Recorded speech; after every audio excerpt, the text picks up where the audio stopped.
জয় মা, জয় করুণাময়ী মা মনসার জয়। আজ অম্বুবাচীর মহাপুজো হয়েছে। প্রতি বছরের ন্যায় এবছরও মায়ের এইভাবেই পুজো হয় নতুন শাড়ি পরে। সমস্ত ভক্তদের বলছি, এই কটা দিন মায়ের মন্দির বন্ধ থাকবে, তোমাদের কাউকে কোনো জিনিস দেওয়া হবে না।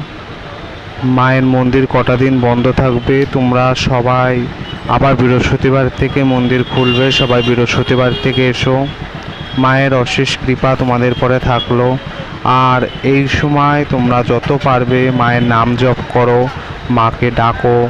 মা কৃপাময়ী, মা দয়াময়ী, মা ঠিক কৃপা করবে। জয় করুণাময়ী মা মনসার জয়। মাকে দেখো, অম্বুবাচী উপলক্ষে সেবা দিয়েছি, দুধ কলা আম এগুলো। আর কয়দিন মায়ের পুজো না হলেও বাইরে থেকে মায়ের সেবা দেওয়া হবে। জয় মা মনসার জয়।